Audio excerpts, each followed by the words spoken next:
Christopher Baglow, profesor de teología y director del programa Ciencia y Religión de la Universidad de Notre Dame, menciona que en sus estudios sobre escatología, Joseph Ratzinger explicaba que los designios de Dios son mayores que cualquier palabra humana, incluso aquellas utilizadas en la Biblia.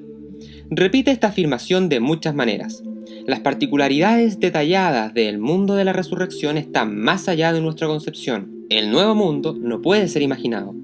La venida de Cristo no puede ser calculada de ninguna manera a partir de la evidencia histórica. El Papa advertía contra la suposición de que las formas de representación, las imágenes escatológicas del Nuevo Testamento, sean idénticas a las realidades.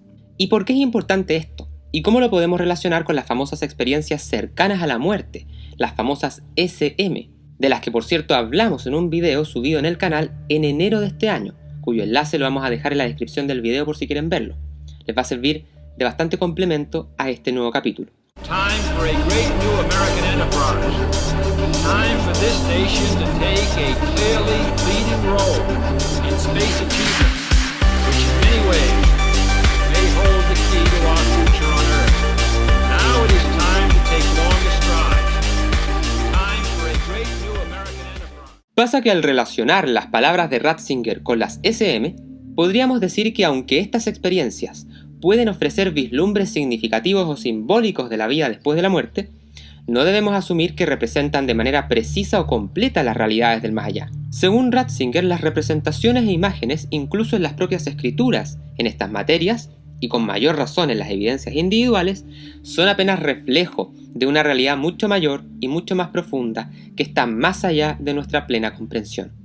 Y si a muchas personas que han escuchado testimonios de experiencias cercanas a la muerte le ha fascinado lo que ha escuchado, no sería nada en comparación a lo que realmente uno podría encontrar en el paraíso. Lo que sí está claro, añade el filósofo y teólogo Ambrose Little, es que suele haber una confusión con el llamado día del juicio final, porque en realidad en la concepción cristiana son dos juicios.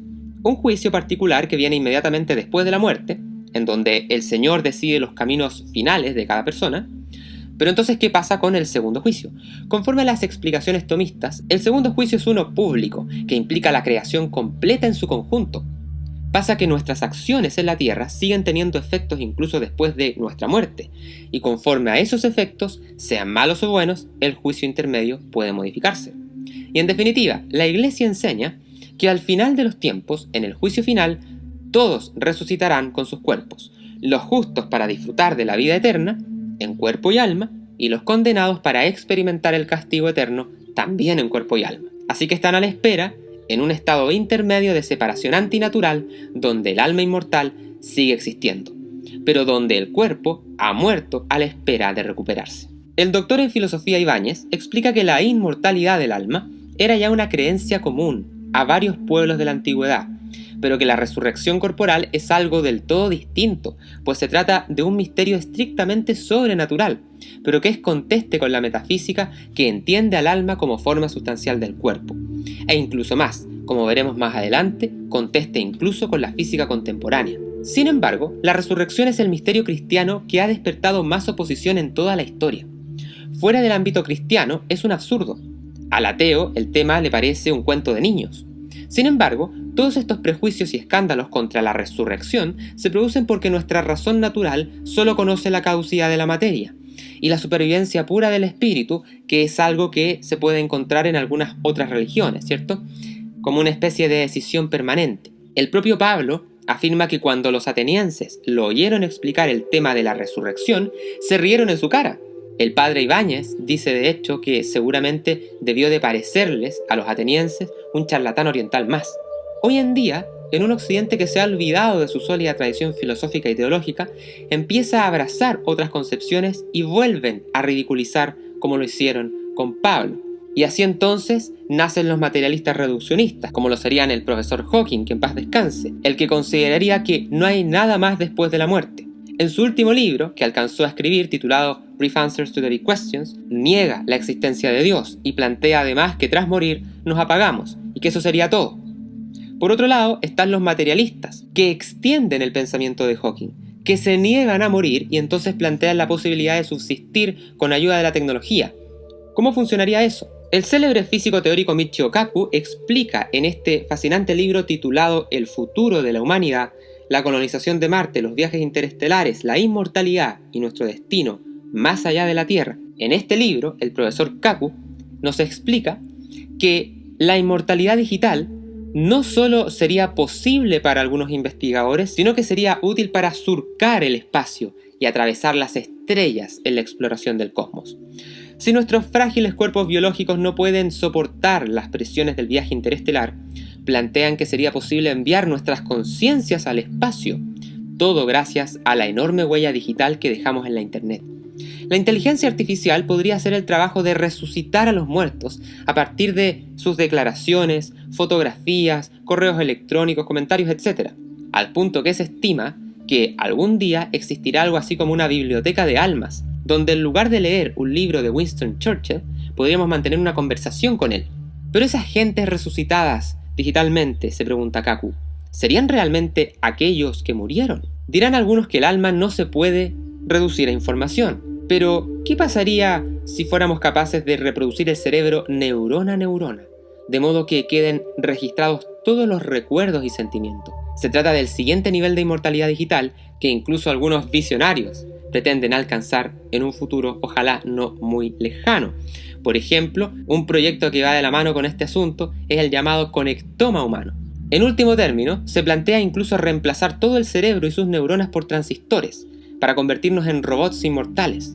Pura ciencia ficción por ahora, pero el asunto conlleva una importante pregunta filosófica. ¿Seguirías siendo tú? No entres dócilmente en esa noche buena, aconsejaba el poeta Dylan Thomas, que para abordar las preguntas más profundas de la existencia es necesario el mayor de los corajes intelectuales. En este nuevo curso del proyecto Patagonia Free Will nos sumergiremos por la historia y la filosofía de la física y la astronomía del siglo XX, para tratar de comprender la trascendental crisis que sufrieron las ciencias exactas en un periodo aterrador, pero a la vez sublime, de la evolución humana, desde la relatividad de Einstein pasando por el mundo atómico cuántico hasta los grandes eventos cosmológicos como la teoría del Big Bang y la expansión acelerada del universo, ya disponible para ser adquirido desde todas partes del mundo. En los especiales de PFW descubrirás un mundo de fascinantes conocimientos, la filosofía detrás de Interstellar, el futuro de la inteligencia artificial, el misterio científico de la sábana santa, la relación entre los exorcismos y la psiquiatría moderna, las profundas reflexiones del físico Werner Heisenberg y hasta un especial cosmológico de 3 partes sobre el origen del universo, entre muchos contenidos más ya disponibles y tantos otros en producción. Accede a todos nuestros especiales haciéndote miembro de este canal por tan solo $3 mensuales aproximadamente y sumérgete en los contenidos exclusivos de Patagonia Free Will. PFW, nos une la ciencia, nos apasiona el conocimiento. Reivindicando la Historia es un programa que explora la fascinante relación entre la historia natural y la historia del hombre, a partir de una aproximación desde la Big History, una disciplina en construcción que busca acercar las ciencias con las humanidades. Contribuye a su producción haciendo una donación única que puedes hacer desde aproximadamente $1 a través de nuestro portal en Flow. De todos modos, podrás donar cuantas veces quieras. Es fácil, rápido y seguro. Tu aporte es esencial para su vigencia y tu nombre aparecerá en los créditos de cada capítulo como señal de agradecimiento. PFW, nos une la ciencia, nos apasiona el conocimiento. El profesor Kaku dice en su libro que para la mayoría de los científicos, si un robot puede reproducir toda la conducta hasta el último gesto, con todos sus recuerdos y hábitos intactos, dirían que para todos los efectos y propósitos, serías efectivamente tú. A esta explicación se le pueden hacer 2 críticas importantísimas. Primero, que no está claro que la mayoría de los científicos piensen así, porque el dilema está directamente relacionado con la concepción filosófica y teológica que tenga un científico. Y los estudios estadísticos importantes como el New Research han demostrado que la mayoría de los científicos en efecto practican alguna clase de religión o espiritualidad, y que la menor parte de ellos son en realidad ateos. La gran mayoría o profesan una fe o una espiritualidad o alguna religión alternativa, o bien son agnósticos. Y muchas de estas creencias teológicas y filosófico-religiosas que profesan la gran mayoría de los científicos son incompatibles con decir que ese robot seguiría siendo la misma persona. Los científicos tomistas, por ejemplo, al complementar la ciencia con la metafísica de identidad de Santo Tomás, dirán que el ser humano no se puede reducir solo al cerebro y que además el intelecto y la voluntad son elementos inmateriales. Por lo tanto, lo que se consiga será nada más que una copia, una ilusión de lo que la persona auténticamente es.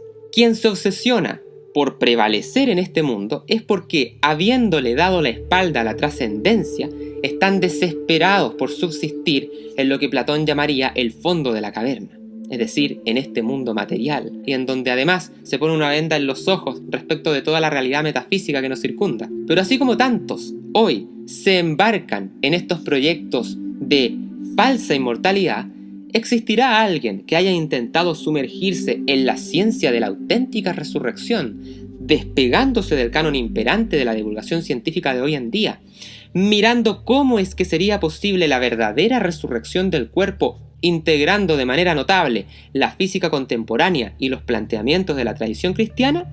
Existe ese alguien. Se trata de una persona que seguramente la habremos nombrado en varios capítulos a lo largo de todo lo que va el proyecto aquí en YouTube. Estamos hablando de Manuel Carreira, un hombre de los que quedan pocos en nuestra era, fallecido hace tan solo 4 años. Estudió lenguas clásicas en la Universidad de Salamanca, filosofía en la de Comillas, teología en la de Loyola de Chicago, se ordenó sacerdote y luego estudió un máster en física en Cleveland, para después doctorarse en astrofísica en la prestigiosa Universidad Católica de América, para finalmente trabajar en la NASA como investigador. La materia, dice Carreira, objeto de estudio de la ciencia, es algo muy misterioso. En las últimas décadas se ha descubierto que un objeto, para ir de un sitio a otro, no necesariamente tiene que pasar por todos los sitios intermedios. Una partícula elemental puede pasar de un lado a otro sin pasar por el medio, y eso de hecho se utiliza constantemente en electrónica, los llamados diodos de túnel, que se basan en esta realidad. Incluso en el caso de las entrañas de un agujero negro, la materia está fuera del espacio y del tiempo accesible a un experimento físico. Ahora bien, el profesor Carreira incluso llegó a afirmar que como el único testimonio del que contamos respecto a un hombre resucitado es el de Cristo, podemos ver en su comportamiento algunas cosas curiosas posibles de entrelazar con la física. El Evangelio, por ejemplo, dice que Jesús entra en el cenáculo, donde están los apóstoles, sin abrir la puerta. ¿Por dónde ha entrado? Y la respuesta es que no ha entrado por ningún lado. ¿Cómo puede hacerse presente dentro si antes no estaba dentro? La respuesta viene por comparación con la física. Se puede ir de un sitio a otro sin pasar por el medio. ¿Y dónde estaba antes? La respuesta puede venir también de la física. No tenía que estar en ningún sitio, porque la materia puede existir sin estar en un sitio, como es el caso de un agujero negro. El cuerpo, entonces, deja de estar sujeto a los límites del espacio, y porque deja de estarlo, no hay que buscarle con ningún tipo de mapa para ver dónde estaba cuando no quiere hacerse presente. Y se hace presente donde quiere hacerse presente sin pasar por ningún medio ni camino intermedio. Y cuando Cristo desaparece de nuevo del cenáculo, tampoco pide que le abran la puerta para estar afuera del espacio. Todo esto puede sonar una locura esquizoide, pero es debido a que no sabemos explicarnos ni imaginar qué es existir fuera del espacio. Pero además es una explicación necesaria para comprender la naturaleza del cuerpo resucitado, que sigue siendo material cuando se hace presente, puesto que los discípulos incluso comieron ahí con él. El cuerpo, en ese sentido, actúa a modo de espíritu y se invierten los papeles. En este mundo material, el espíritu, forma inmaterial por excelencia, está supeditado al cuerpo, que yace sometido a las leyes de la física, y que se ve afectado por la corrupción y las limitaciones del espacio-tiempo. El cuerpo resucitado, en cambio, no. No hay ningún tipo de necesidad de renovar estructuras ni de conseguir energía con alimentos. Tenemos así un modo de existir que no podemos imaginar, porque toda nuestra imaginación se está basando en los datos de los sentidos, que son datos del espacio-tiempo en el que habitamos. El existir en la eternidad no es existir en un tiempo largo. Dios no existe en el tiempo, y esa es la realidad a la que se invita en la resurrección. No es por lo tanto un volver a la vida con las limitaciones de la materia, sino que es comenzar a vivir con el modo de vida propio del espíritu, pero sin dejar de existir el cuerpo. Y toda esta explicación permite comprender además que da lo mismo la forma de muerte de una persona. Da lo mismo si alguien murió pudriéndose en un cajón, incinerado, pulverizado por una bomba en un ataque terrorista o en un accidente de tránsito, porque los átomos que componen nuestro cuerpo físico no son lo que nos otorga identidad. Carreira explica que lo que resucita es una estructura hecha a medida del espíritu a partir de ese sustrato imposible de imaginar que se conoce con el nombre de vacío físico, cuyas deformaciones llamamos partículas, que no se pueden distinguir unas de otras, ya que a su vez no se pueden distinguir de lo que llamamos energía. Todo eso permite a la omnipotencia de Dios que esa materia que ya ha creado y que se modifica de una manera o de otra vuelva a ser nuestro cuerpo. Ahora bien, Carreira es muy claro y honesto en este punto, pues afirma que ni él ni nadie vivo sabe a ciencia cierta cómo es la resurrección, más allá de lo que nos puedan decir las Escrituras y el propio Jesucristo. El punto central de toda esta explicación es entender que lo que nos dice la fe respecto a la resurrección del cuerpo no es incompatible con las propiedades que conocemos de la física contemporánea. Tampoco es que la omnipotencia de Dios esté supeditada a lo que nos pueda decir la física contemporánea. Simplemente se ve una rima poética de ver cómo es que nuestras propias leyes que rigen este espacio-tiempo son perfectamente compatibles con el concepto de resurrección y de cuerpo resucitado. Eso es lo notable. Así las cosas, Dios podría incluso utilizar las mismas propiedades de la materia para conseguir una vida eterna sin alterar las reglas del mundo físico natural. Una vida a modo de espíritu aún para la materia. Y por lo tanto, dice Carreira, ya no habrá ahí más muerte. No es que la materia se convierta en espíritu, sino que se comporta como tal, absolutamente libre de las barreras del espacio y del tiempo. En física se ha planteado que la evolución del universo podría llevar a destruir todas las estructuras materiales existentes. Primero, a que se apaguen todas las estrellas. Después, a que estos cuerpos oscuros y fríos terminen en disipación, hasta llegar a un estado final carente de todo dramatismo, un vacío oscuro y frío, en donde en vez de 100.000 millones de estrellas, habrá nada más que un par de partículas pululando en el espacio, lo que se ha conocido con el nombre de Big Freeze. Y entonces uno puede decir, ¿para qué fue todo? Si esto es todo lo que queda al final, reflexiona el profesor Manuel, ¿dónde está el sentido? ¿Dónde está el sentido de la vida y del universo? Eso no lo puede explicar la física, pero sí que se puede conseguir confiando en Cristo, en cuya concepción la materia se rescata de la futilidad y de la destrucción, con un cuerpo glorificado que rebasa todas nuestras concepciones terrenas. Time for a great new American enterprise. Time for this nation to take a clearly leading role in